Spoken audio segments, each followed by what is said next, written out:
మొత్తానికి ప్రభాస్ గారితో మీకు అలా సింక్ కుదిరింది అనమాట అట్లా బాహుబలి తోటి. సో ఆయనకు కూడా మీరంటే బాగా అభిమానం అని. అదే చాలా ఇష్టం సార్. నాకు కూడా ఆయన అంటే ఇష్టం. మిమ్మల్ని ఏమని పిలుస్తారు? మాస్టర్ అనే పిలుస్తాడా? మాస్టర్నే పిలుస్తాడు. ఓకే. మాస్టర్ సోల్మన్ మాస్టర్ని పిలుస్తాడు. ఓకే. మాస్టర్ మాస్టర్ మాస్టర్ పిలుస్తాడు. ఓకే. పర్సనల్గా కూడా ఉందా ఆయనతో అనుబంధం ఉందా? మన పర్సనల్ అనేవి లేదు సార్. చక్కగా సెట్లో నీట్గా పలకరిస్తాడు, ఇంటికి పిలిపిస్తాడు. అదే ఇంటికి సెట్స్ వరకేరా లేకపోతే బయట కూడా అని అంటే స్టోరీ డిస్కషన్ అప్పుడు కానీ ఫైట్ ఎలా కావాలి, యాక్షన్ ఎలా కంపోజ్ చేయాలి, ఎలా చేయబోతున్నాం. ఓకే. సో ఈ ప్రాసెస్ మాట్లాడుకోవడానికి ఇంటికి పిలిపిస్తారు. అంటే తను కూడా ముందు హోంవర్క్ చేసుకుంటాడు ఫైట్లు చేసేటప్పుడు, దానికి చేసేటప్పుడు. అన్ని మూవీస్ కదా సార్, కొన్ని మూవీస్కి. ఓకే. మన అట్లా ఏ సినిమాలకి? రాజేసాబ్ మూవీకి చేసింది ఒక ఫైట్ అయినా కానీ దానికి కూడా డిస్కస్ చేశారు మీతో? చిన్న సీన్స్ డిస్కస్ చేస్తారు. ఓకే. కల్కికి చేయలే అట్లా? కల్కి కూడా ఇంటి దగ్గర, కల్కి ఇంటి దగ్గర కాదు, మామూలుగా ఇక్కడ లొకేషన్లోనే. ఓకే. కల్కి కూడా డిస్కషన్ చేస్తారు. సో అయితే మీకు మంచి అండర్స్టాండింగ్ ఉంది మీ ఇద్దరి మధ్య. సో ఈజీగా సింక్ అయిపోవడానికి అవకాశం ఉందన్నమాట అయితే. బై గాడ్ గ్రేస్ అంటాను. అదే అదే. ఎందుకంటే కొన్నిసార్లు జీవితంలో ఇప్పుడు రాజమౌళి సార్ కూడా గిఫ్ట్ ఆఫ్ గాడ్, అలాగే Prabhas sir gift of God. మరి రీసెంట్గా ఇంకొక మూవీ కూడా వేసింది మన కోటాల శివ గారిది, Devara. Tarak sir is gift of God. Okay. Charan sir gift of God. నేను చేసిన వాళ్ళందరూ కూడా వాస్తవంగా వాళ్ళకి ఫైట్స్ కంపోజ్ చేసేంత వర్తి నాలో లేదు. But God has a planning to do that. అదే ఆ సినిమా అంతా దేవరంతా కూడా సముద్రంలోనే తీస్తున్నారు అని చెప్పేసి వచ్చింది. ఆ గ్లిమ్స్లు, ఇప్పుడు దాకా వచ్చిన గ్లిమ్స్లు కానివ్వండి, ఆ డైలాగులు ఫెరోషియస్గా ఆయన జూనియర్ ఎన్టీఆర్ చెప్పే డైలాగులు కానీ. సో అంటే ఇప్పుడు దాకా చేసింది ఒక ఎత్తు, అసలు అండర్ వాటర్ సీక్వెన్స్లు చేయటం అంటే చిన్న విషయం కాదు కదా.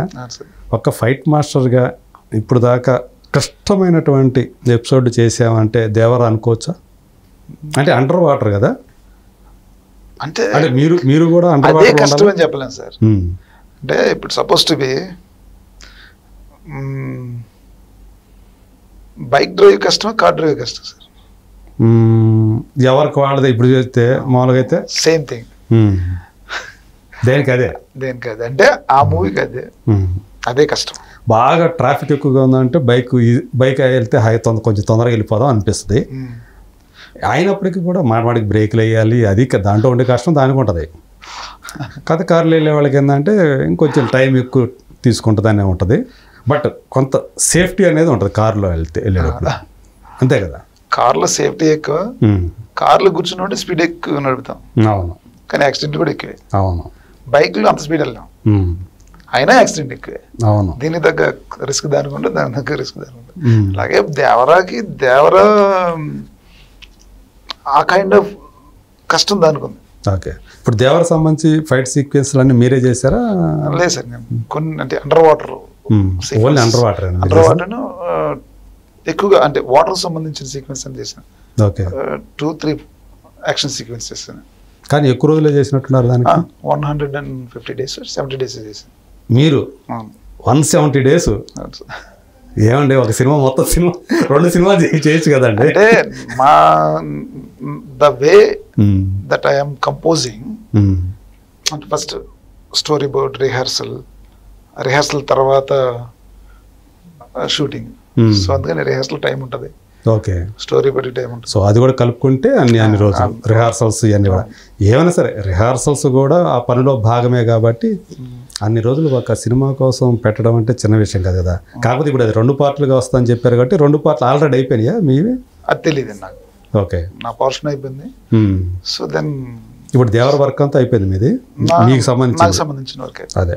సో వాళ్ళు ఇప్పుడు ఫస్ట్ సింగిల్ పార్ట్ అనుకున్నారు, తర్వాత ఆ సినిమా వెళుతున్న విధానం, మేబీ మీరు అన్నట్టు ఇట్లాంటి యాక్షన్ సీక్వెన్స్లు కూడా చాలా ప్రాముఖ్యత ఉంది కాబట్టి అవి కూడా కథలో భాగం కాబట్టి 2 పార్ట్లుగా చేస్తే బాగుంటుంది అని చెప్పేసి 2 పార్ట్లుగా రిలీజ్ చేస్తున్నారు అనుకుంటాను. కాకపోతే మీది ఏ పార్ట్లో వస్తాయి, 2 పార్ట్లో వస్తాయా అనేది మీకు తెలియదు. నాకు కూడా తెలియదు సార్. అదే. సో వాళ్ళ అవకాశం ఇచ్చేది, దాన్ని డిజైన్ చేసి వర్క్ చేసి అంతే. ఓకే. అది చేసేటప్పుడు అంటే మొత్తం ఇండోర్లోనే చేసింది, అది సెట్టే కదా, వాటర్ సెట్టేనా? Water set sir. అదే వాటర్ సెట్ మీన్స్ అంటే పెద్ద పూల్ లాగా పెద్ద పూల్స్ క్రియేట్ చేసి దాంట్లో వాటర్ పోర్ చేసి, ఓకే. సో అండర్ వాటర్లో చేయడం జరిగింది. అందరూ మీతో సహా అందరూ బాగా కష్టపడి ఉంటారేమో, యాక్టర్లు కానీ అందులో ఎవరైతే అందుకే కదా అది ఒక కొత్త ఎక్స్పీరియన్స్ కదా మీకైతే, ఒక కొత్త ఎక్స్పీరియన్స్. అదే కొత్త ఏం కాదు సార్, దానికంటే ముందు మేము RRRలో అండర్ వాటర్ వర్క్ చేసాం. ఓకే. కొత్త ఏం కాదు, బట్ ఏదేమైనప్పటికీ వాటర్ కాబట్టి కొంచెం జాగ్రత్తలు తీసుకోవాలి, సేఫ్టీ మెజర్మెంట్స్ తీసుకోవాలి, సేఫ్టీ మెజర్స్ చేసుకొని. కానీ ఏం ప్రమాదాలు ఏం జరగలేదు కదా ఎవరికి? అంత స్మూత్గా జరిగిపోయింది అదంతా కూడా. సో కొరటాల శివ గారు అట్లా డిజైన్ చేశారు వాటిని, అంటే వాటర్లో చేయాలని చెప్పేసి చెప్పారు. మీరు చేసినటువంటి ఏవైతే మీరు డిజైన్ చేశారో, మీరు కంపోజ్ చేశారో, ఆయన ప్లీజ్ అయ్యారా? ఏమండి, అది సినిమా మూవీ రిలీజ్ అవ్వాలి, జనం చూడాలి, జనం ఇష్టపడ్డ తర్వాత సార్ ఇష్టపడాలి, అప్పుడు తెలుస్తుంది. సో తారక్ అంటే ఆల్రెడీ చేసి ఉన్నారు కాబట్టి RRR, మీ ఇద్దరు కూడా మంచి బాగానే సింక్ అయిందా మధ్య? తారక్ సార్ ఆయన హీ లవ్డ్ మీ లాట్, చాలా చాలా heart touching man. Okay. So ఆయనతో పనిచేయడం కూడా హ్యాపీ. సో అంటే ఇప్పుడు మీ ఏ సినిమా వచ్చినా మీ పేరు కనిపించిందంటే ఇప్పుడు జనాలకు కూడా కింగ్ సాలమన్ ఫైట్ మాస్టరా ఓకే అని ఒకటి వచ్చింది అంటే, వాళ్ళు కూడా మీ మీద ఎక్స్పెక్టేషన్స్ పెరిగిపోతున్నాయి.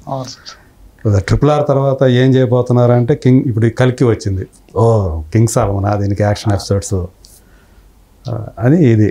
సో ఇప్పుడు రాజాసాబ్లో కూడా మీ పేరు కనిపించింది, ఇప్పుడు దేవరలో కూడా రాబోతుంది దేవరా అనేది. సో దేవర వచ్చిన తర్వాత అంటే మీకేమన్నా ఇంకొక స్టెప్ పైకి ఎక్కినట్టుగానో అట్లా ఏమన్నా అనిపించిందా మీకు అది చేయటం అనేది?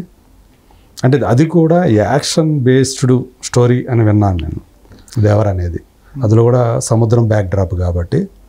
సో ఇది మీకు ఒక వృత్తిపరంగా చూసుకుంటే అంటే మనం సాటిస్ఫాక్షన్ అని ఏదైతే అనుకున్నామో అది ఓకే, బట్ ఫీల్ కలుగుతుంది కదా, ఆ ఫీల్ కలిగిందా మీకు? ఒక మంచి ఇది చేసాంరా మనకి దేవర అనేది. డెఫినెట్లీ సార్, నేను చేసే ప్రతి సీక్వెన్స్కి ఫీల్ అయితే ఉంటుంది, బట్ ఇదే బెస్ట్ అని చెప్పలేను. అదే ఓకే. అంటే ఇప్పుడు ప్రతి యాక్షన్ సీక్వెన్స్ కూడా ఒక ఇంటెన్షన్తోనే క్రియేట్ చేస్తాను, చిన్నదైనా సరే. సో బట్ ఈ వాటర్ ఇదే స్పెషల్, లేదు ఇంకొకటి ఇదే స్పెషల్, అదే స్పెషల్ అని అయితే అనుకోరు. దానికి పెట్టాల్సిన ఎఫర్ట్ మొత్తం దాన్ని పెట్టేస్తాను. లేదు దీనికి అనుకోండి, దీనికి ఎంతవరకు పెట్టాలో దాన్ని పెడతాను. అదే అయితే కొన్ని ఏమో ఈజీగా అనిపిస్తాయి ఆ ప్రాసెస్లో, కొన్ని కొంచెం కష్టం అనిపించవచ్చు. ఈజీగా అనుకుంటే మనం ఏమనుకుంటాం అంటే సార్, ఇది ఈజీ అనుకున్నప్పుడు మనం రిలాక్స్ అయిపోతాం. రిలాక్స్ అయినప్పుడు ఈజీది కూడా అవుట్పుట్ మనం కరెక్ట్గా వెళ్ళేమని నా ఫీలింగ్. ఓకే. అది సో కష్టం అనేది సేమ్ పడాల్సిందే, అది కూడా దాంట్లో కూడా ది బెస్ట్ ఇవ్వాలి అంతే. పైకి సులువుగా అనిపించేది కూడా ది బెస్ట్ ఇవ్వాలనేది తప్పన ఉంటుంది అంతే, 100%. సో అట్లా ఓకే. సో మేము చూద్దాం రేపు దేవర వచ్చిన తర్వాత మీరు ఎలాంటి, ఎందుకంటే అన్నీ కూడా మీరు అండర్ వాటర్ సీక్వెన్స్లు అన్నారు కదా. Under water sequence on water కూడా చేసానండి, మొత్తం మీద వాటరే, మొత్తం మీద వాటర్ చేసాను, మొత్తం 3 కూడా మొత్తం వాటర్. ఓకే. అంటే ఎంతసేపు ఉంటాయి ఒక్కోటి? అది తెలియదు సార్, ఇది ఎంత డ్యూరేషన్ తెలియదు, కానీ మీరు షూట్ చేసేటప్పుడు తెలుస్తుంది కదా, అంటే విత్ ఇది ఇంక్లూడింగ్ టు సీజీ అంతా ఉంటుంది కదా, సీన్ తో కలిసి మిక్స్ అయి ఉంటాయి అవన్నీ కూడా. ఎంతమంది చేస్తుంటారంటే మొత్తం మీరు చేసినట్లు ఎక్కువ మంది కనబడుతున్నారు అక్కడ చూస్తే, గుట్టలు కనబడుతున్నారు. ఉంటారు సార్, 100 స్టంట్మెన్స్ ఎవ్రీడే. ఓకే. సో అక్కడ చాలా బ్లడ్ షెడ్ అయితే కనబడుతుంది మనకి. సో ఇప్పుడు ఇదంతా అయిపోయిందండి, ఇప్పుడు ఇంకా కింగ్ సాలమన్ నుంచి రేపు రాబోతున్న సినిమా ఏంటి? అదే సార్, అంటే రాజమౌళి మహేష్ బాబు సినిమా ఉందిగా, నేను కూడా SSMB 29. నేను కూడా ఎదురు చూస్తున్నాను sir. What is my life, what is going to do the best movie. నేను కూడా ఎదురు చూస్తున్నా మీకులాగే. అదే ఇప్పుడు దాకా మీరు మహేష్ బాబు గారితో చేయలేదు కదా? చేయలేదండి. సో ఫస్ట్ టైం చేయబోతున్నారు. యాక్షన్ అంటే స్టంట్ మ్యాన్ గా చేశాను. స్టంట్ మ్యాన్ గా చేశారా? స్టంట్ మ్యాన్ గా చేశాను. డిఫరెంట్ ఫిలిమ్స్ కి చేశాను కాబట్టి. ఓకే. స్టంట్ మ్యాన్ ఉన్నప్పుడు స్టంట్ డైరెక్టర్ గా చేయలేదు. స్టంట్ మ్యాన్ గా ఏ సినిమాలు చేశారా? పోకిరి చేశానండి. పోకిరిలో ఉన్నారా మీరు కూడా? పోకిరి చేశాను. ఓకే. పోకిరి చేశాను. ఫైటర్స్ లో మీరు కూడా ఉన్నారు అయితే. ఓకే. దాని Vijayan master? Vijayan master. Okay. ఆ ఒక్క సినిమా చేసింది? చాలా చేశాను. పోకిరి చేసిన తర్వాత విజయన్ మాస్టర్ చేసిన చేసి ఉంటారు మీరు, అంతేనా? విజయన్ మాస్టర్ చేశాను, చాలా చేశాను. అదే అంటే విజయన్ మాస్టర్ కాంబినేషన్ లో మహేష్ బాబుతో ఏవైతే చేశారో అవన్నీ మీరు కూడా చేసి ఉంటారు. అలాగే లేదు సార్, కొన్ని సమాధాన ఫిలిమ్స్ అంతే. ఓకే. సో ఫస్ట్ టైము కలిశారు ఇప్పుడు దాకా మహేష్ బాబు గారిని? ఇప్పుడు ఈ సినిమా అనుకున్న తర్వాత కలిసాను సార్. ఓకే. సో ఆయన అప్పుడే ప్రిపేర్ అవుతున్నారు. మాకేదో ఇదే లుక్ అని చెప్పేసి ఏదో అట అనుకుంటున్నారు బయట, మరి నిజం మాకు తెలియదు కానీ. నాకు తెలియదు సార్, నేను కూడా ప్రేక్షకుల్ని. ఓకే.